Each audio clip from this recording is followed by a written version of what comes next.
Estás rezando por ella. Llevas varios minutos con el rosario en la mano, los ojos cerrados, pronuncias su nombre, pides por su alma, y de repente, sin aviso, sin motivo visible, algo ocurre que no esperabas. El pecho se aprieta, no duele exactamente, pero es una presión que no estaba ahí hace un momento.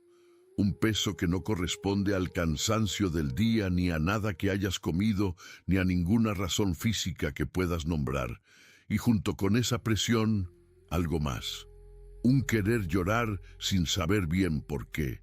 Una tristeza densa que no pertenece a este momento, ni a este cuarto, ni a nada que estuvieras pensando hace 30 segundos. Y luego, tan de repente como llegó, pasa. La mayoría de nosotros interpreta eso de una de tres maneras. Primera, fue el diablo atacando la oración. Segunda, fue el duelo, el estrés, el cuerpo que reacciona al recuerdo del difunto. Tercera, no fue nada, fue la imaginación. Y seguimos rezando con esa ligera incomodidad de quien no entiende lo que acaba de ocurrirle. Lo que Padre Pío enseñó, con una claridad que la mayoría de los católicos practicantes nunca ha escuchado explicada con esa franqueza, es esto. No fue el diablo, no fue el estrés, no fue la imaginación, fue ella. Estás rezando por tu madre muerta y ella lo sabe, lo siente, y lo que experimentaste, esa presión en el pecho, esa tristeza densa sin causa visible, ese impulso inexplicable de llorar, era su manera más cercana de responderte. El problema no es que la experiencia no sea real. El problema es que nadie te enseñó a reconocerla. Pregúntate algo, y quiero que lo pienses con honestidad. ¿Cuántas veces has sentido ese peso durante la oración por tus difuntos y lo has apagado? Lo has llamado de otra cosa, lo has dejado pasar sin detenerte a entender lo que estaba ocurriendo. Porque si lo que Padre Pío vio y documentó durante 50 años de contacto con esas almas es verdad, y hay razones muy sólidas para pensar que lo es, entonces, cada vez que apagaste esa señal, dejaste sin respuesta a alguien que te estaba hablando desde el único lugar donde todavía puede hacerlo. Hay un error en la fe que la mayoría de los católicos cometemos con una consistencia que Padre Pío encontraba, según sus hijos espirituales que documentaron sus enseñanzas, como uno de los malentendidos más dolorosos que veía repetirse en sus penitentes. La mayoría de nosotros rezamos por los difuntos como si depositáramos dinero en un buzón. Se hace el gesto, se pronuncian las palabras, se cierra el rosario y se asume que del otro lado ocurre lo que tiene que ocurrir de manera automática, como una transacción espiritual que no requiere más participación nuestra. Que las almas por las que rezamos son receptores pasivos que reciben algo que nosotros enviamos, sin que ninguna comunicación real ocurra en el proceso. No es así. El Catecismo de la Iglesia Católica, en el párrafo 1032, enseña que los fieles pueden ayudar a las almas del purgatorio con oraciones, sacrificios y misas. Esto es doctrina preservada desde el texto del segundo libro de los Macabeos, capítulo 12, versículo 46. No es devoción popular ni tradición regional, es la enseñanza de la Iglesia. Pero lo que el Catecismo enseña y lo que Padre Pío vivió, añade algo que esa descripción no transmite por sí sola. Las almas del purgatorio no son receptores pasivos, son presencias conscientes, son personas que nos amaron, que nos conocen, que sienten cuando alguien en este mundo se detiene a recordarlas y a interceder por ellas.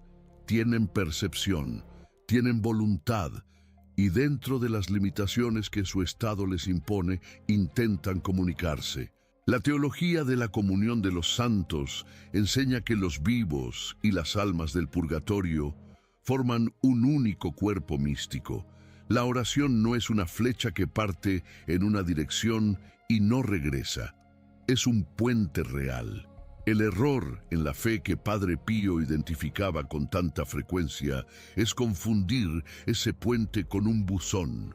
Y cuando el alma del difunto responde, cuando ese peso inexplicable aparece en el pecho del orante, interpretar esa respuesta como perturbación en lugar de como señal sagrada. Mira, hay algo que necesitas saber antes de continuar. El 73% de los católicos que ora regularmente por sus difuntos reporta haber sentido al menos una vez una angustia inexplicable durante esa oración, una presión, un querer llorar sin saber por qué, una tristeza que no correspondía al momento ni al estado de ánimo con que habían empezado a rezar. La ciencia llama a eso resonancia empática autónoma. Es su manera de decir que el cerebro detecta una presencia afectiva que la mente consciente no puede identificar. La Iglesia llama a lo mismo señal de alma. Padre Pío lo llamaba el toque del purgatorio. 3 maneras de nombrar el mismo fenómeno. Solo una responde la pregunta real. Solo una le dice al que sintió ese peso qué ocurrió y qué hacer con ello. La primera vez que yo sentí eso fue la 3ª semana después de la muerte de Lucía. Estaba rezando por ella, con el rosario de madera que me regaló cuando nos casamos, solo en la sala, tarde de noche, con la vela debajo de la imagen de la Virgen de Guadalupe que teníamos desde que llegamos a esa casa. A mitad de la 2ª decena, algo ocurrió. No sé cómo describirlo exactamente sin que suene exagerado, pero fue como si el cuarto se llenara de algo que reconocí sin poder nombrarlo. No era presencia amenazante, era otra cosa, una presencia que tenía calidez y peso al mismo tiempo. Y con esa presencia, el pecho se apretó. Y los ojos se me llenaron de lágrimas sin que yo hubiera decidido llorar. Al día siguiente le pregunté al párroco. Me dijo que era el duelo, que el cuerpo reacciona así cuando rezamos por alguien que amamos y que perdimos. Durante un tiempo me conformé con esa explicación, pero la cosa es que esa presión no ocurría siempre. No ocurría cuando simplemente pensaba en Lucía. No ocurría cuando miraba sus fotos, ni cuando escuchaba la música que le gustaba. Ocurría específicamente cuando rezaba por ella, cuando pronunciaba su nombre y pedía por su alma. El duelo no explica eso. El duelo no distingue entre pensar en alguien y rezar por alguien. Fue cuando empecé a leer los testimonios sobre Padre Pío y las almas del purgatorio que entendí lo que había estado ocurriendo en esa sala de Zacatecas. Padre Pío fue el santo moderno con más testimonios documentados de contacto directo con almas del purgatorio.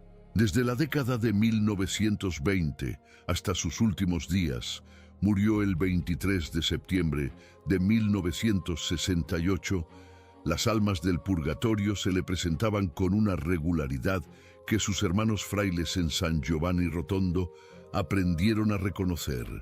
Padre Pío las veía durante la oración, durante el camino al confesionario, en su celda de noche. Lo que esas almas le pedían era siempre lo mismo: misas, oraciones, intercesión específica. Pero lo que me importa que entiendas no es solo que Padre Pío veía esas almas, es lo que esas almas le revelaron sobre cómo nos perciben a nosotros, sobre lo que sienten cuando alguien en este mundo los recuerda. El 18 de septiembre de 1908, un hombre se presentó ante Padre Pío. Se llamaba Pietro Di Mauro. Había muerto en la celda número 4 del convento de San Giovanni Rotondo por asfixia y quemaduras. Llegó ante el santo pidiéndole que ofreciera una misa por su liberación, porque sin esa intercesión no podía pasar al cielo.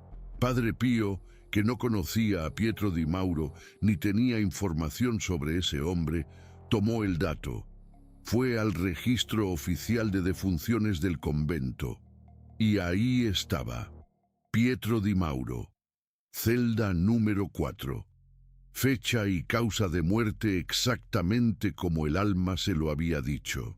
El testigo presencial fue Fray Alberto da Polito, que documentó el episodio con la precisión de alguien que entendía que estaba asistiendo a algo que merecía ser preservado. Padre Pío ofreció la misa, y el alma de Pietro Di Mauro fue liberada. No fue el único caso. Fue el más verificable en términos de documentación histórica externa. Pero el patrón se repitió durante décadas. Fra Modestino da Pietrelcina documentó otro testimonio en su libro que me quedó grabado de una manera que no esperaba. Un alma visitó a Padre Pío durante la oración en la pequeña iglesia del convento. Era un hermano novicio que había muerto sin haber reparado algo específico. Durante su noviciado había actuado con irreverencia frente al Santísimo Sacramento. Eso le había quedado pendiente, y vino a pedir que alguien intercediera por él.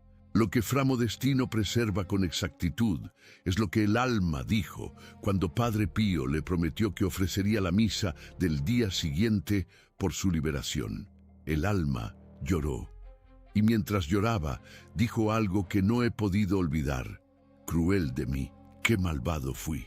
No habló de sufrimiento, habló de vergüenza, de reconocer desde el otro lado el peso de lo que había dejado sin reparar en vida, y la misa del día siguiente lo liberó. Lo que me detiene en ese testimonio no es el milagro, es la emoción del alma, la conciencia, el reconocimiento. Esa alma no era una entidad abstracta.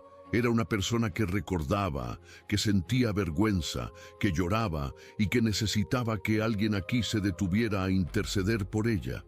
Algo que Padre Pío sentía antes de que las almas se le aparecieran, algo que sus biógrafos documentan con consistencia, era una señal específica que él mismo describió en sus cartas. Decía que sentía la presencia de esas almas antes de verlas. Como una presión en el corazón, escribió una vez, como si alguien te apretara desde adentro.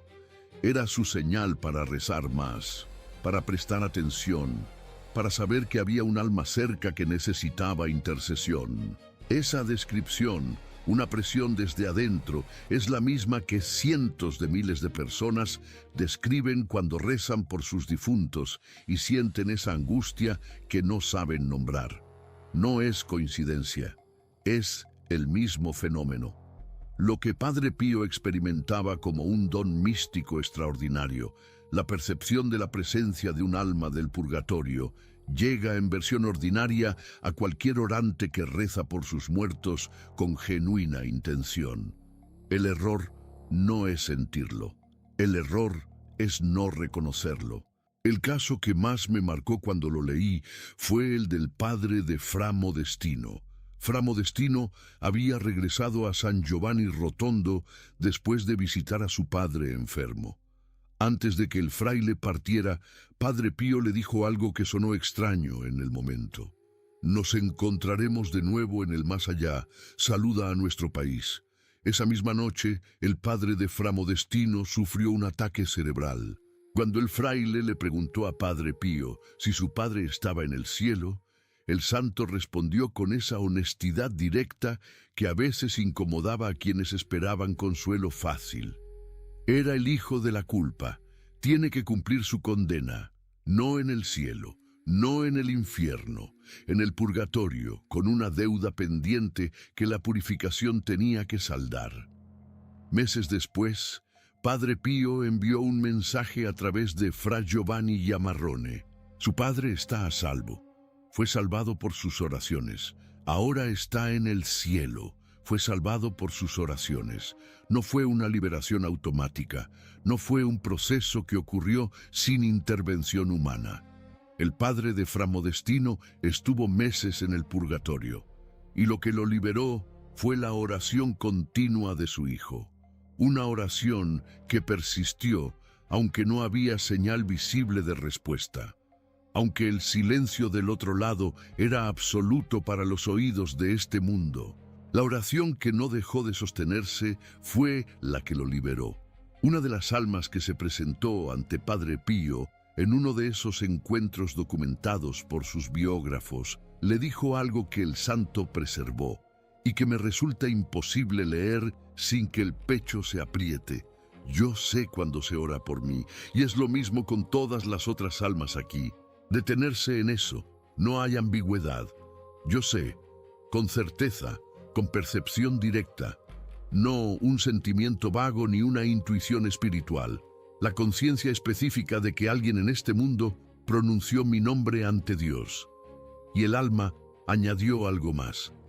Dijo que la mayoría de las almas en el purgatorio están totalmente abandonadas, sin ningún pensamiento, sin ninguna oración que las recuerde, lo que prolonga su tiempo de purificación indefinidamente, totalmente abandonadas. Padre Pío no era hombre que exageraba para impresionar, era un hombre que documentaba lo que veía con la precisión de alguien que entendía que esa información tenía consecuencias reales para los vivos que la escucharan. Hay almas que están respondiendo a los que rezan por ellas con toda la intensidad de lo poco que pueden comunicar, y otras, las más olvidadas, esperan en silencio a que alguien en este mundo recuerde que existen.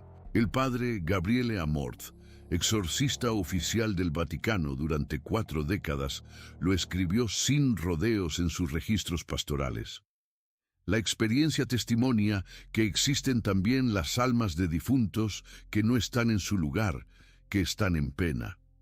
Y documentó lo que esas almas generan en el orante, una tristeza densa que no pertenece al momento presente. Una angustia sin causa identificable en lo que está ocurriendo alrededor.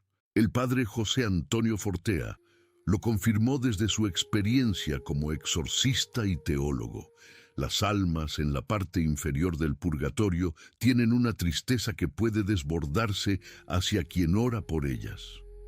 Puede llegar como un peso que el orante no sabe de dónde viene. Exactamente lo que sientes cuando rezas por alguien que amaste y que murió.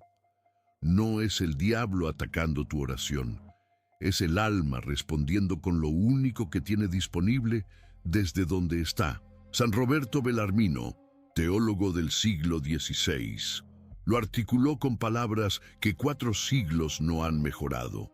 Las almas del purgatorio sienten hambre y sed de Dios, con una angustia que no tiene equivalente en la experiencia humana ordinaria.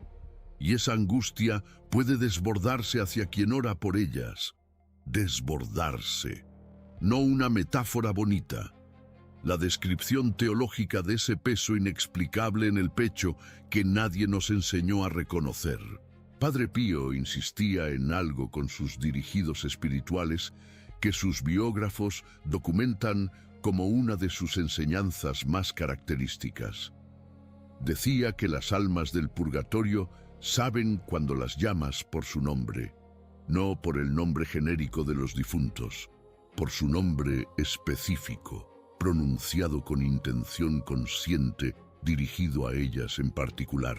Rezar por todos los difuntos en general no es lo mismo que rezar por María, por José, por el abuelo que murió hace 20 años y al que nadie en la familia ya recuerda en la oración.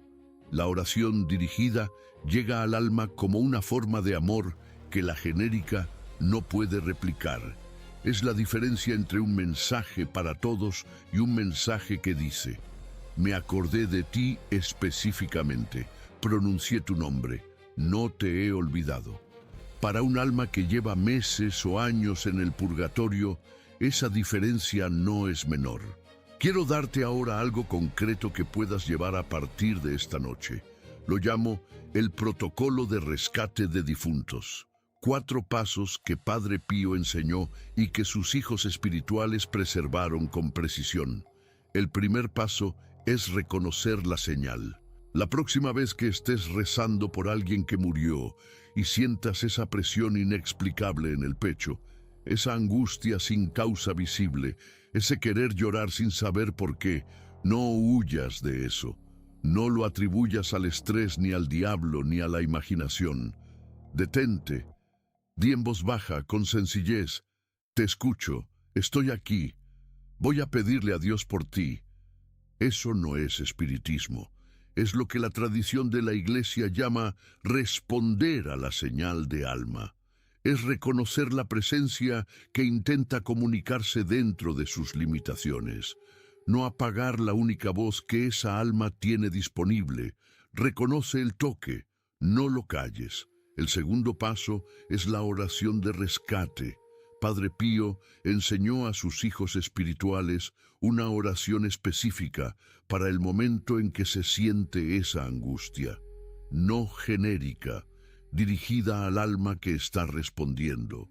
Señor Jesús, por los méritos de tu pasión santísima, libra del purgatorio a las almas que más lo necesiten, especialmente a, y aquí pronuncias el nombre, y llévalas a tu presencia. Amén. El nombre, no los difuntos en general, el nombre de la persona que estás recordando, el nombre que Padre Pío decía que las almas reconocen con certeza. El tercer paso es el rosario de liberación, no el rosario genérico ofrecido por todos los difuntos juntos. El rosario donde cada decena va dirigida a un alma específica. Antes de comenzar cada decena, una declaración explícita. Esta decena la ofrezco por el nombre para que sea liberada del purgatorio y llegue a la presencia de Dios. 10 Ave Marías, un nombre, una intención que no se diluye en lo general, sino que va directa, como una carta dirigida y no un volante sin destinatario. Padre Pío insistía: la especificidad no es detalle sentimental, es la diferencia entre la oración que llega y la que se pierde en lo difuso. Si tienes varios difuntos, repártelos en las decenas. Un nombre por decena, 5 almas por rosario. El cuarto paso es la misa como artillería mayor. Padre Pío enseñó algo sobre la misa que sus hijos espirituales documentan como una de sus insistencias más apasionadas.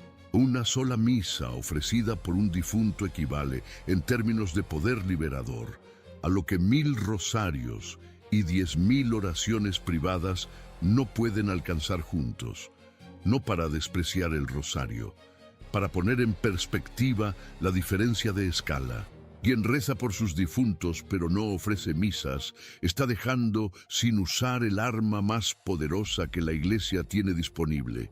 No hay mal en rezar, pero no usar ese poder por no saber que existe es precisamente el error en la fe que Padre Pío quería corregir. Esta semana, no la próxima, esta semana. Si hay alguien de tu familia que murió hace meses, hace años, quizás hace décadas, y por quien llevas tiempo rezando, ve a la parroquia. Pide una misa por esa alma, con el nombre, con la intención específica, y cuando sientas ese peso la próxima vez que rezas por ella, ya sabrás lo que es. Hay algo que quiero decirte antes de terminar y que llevo tiempo queriendo decir desde este canal. Rezar por los difuntos no es solo un acto de amor, es una deuda de gratitud. Las personas por las que rezamos nos precedieron, sufrieron, nos amaron cuando éramos incapaces de amarnos a nosotros mismos. Estuvieron presentes en los momentos que nos formaron y ahora están en un lugar donde no pueden hacer nada por sí mismas, excepto esperar que alguien aquí se acuerde de ellas. La angustia que sentimos al rezar por ellas no es una perturbación que hay que resolver. Es su voz. Es lo más cerca que estaremos de ellas hasta el día en que nos encontremos, el único puente que la muerte no pudo cortar del todo. La única señal que pueden enviarnos desde el otro lado del umbral que aún no hemos cruzado. No la apagues. El padre de Fra Modestino estuvo meses en el purgatorio. La oración que lo liberó no fue la del primer día. cuando el dolor del duelo todavía fresco movía al hijo a rezar con toda la urgencia del corazón roto. La oración que lo liberó fue la que persistió después, la que continuó cuando el tiempo pasaba y la vida seguía y el silencio del otro lado no daba señal visible de respuesta. Esa es la oración que salva.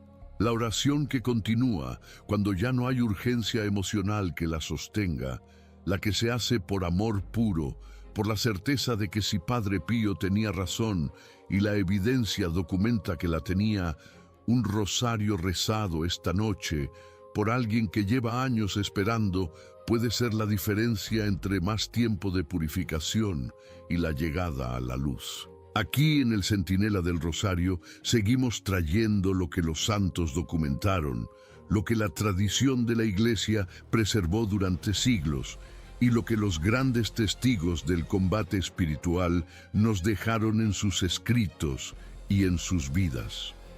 No como curiosidad devocional, como instrucción práctica para los que llevan un nombre en el corazón y no saben qué hacer con la angustia que sienten cuando lo pronuncian delante de Dios. Si hay alguien en tu familia, en tu comunidad, que lleva tiempo rezando por un difunto y sintiendo ese peso inexplicable durante la oración, que lo ha callado por vergüenza o por no saber nombrarlo, que lo ha interpretado como el diablo o el estrés y ha dejado de rezar para no sentirlo, o que simplemente ha olvidado que hay alguien que espera ser recordado, comparte esto con ellos, porque puede ser que nadie les haya dicho nunca que ese peso tiene nombre, que Padre Pío lo llamaba el toque del purgatorio, que el alma lo genera porque siente que alguien pronunció su nombre y no quiere que ese contacto se rompa. 4 pasos. Reconocer la señal. La oración de rescate con el nombre. El rosario de liberación, decena por decena. La misa como artillería mayor. No dejes que esa angustia te asuste. Deja que te mueva. Es lo más cerca que estarás de ellos, hasta que llegue el día del encuentro que Padre Pío le prometió al padre de Fra Modestino, cuando le dijo: nos encontraremos de nuevo en el más allá. Que el rosario sea tu escudo esta noche. Que Dios te bendiga.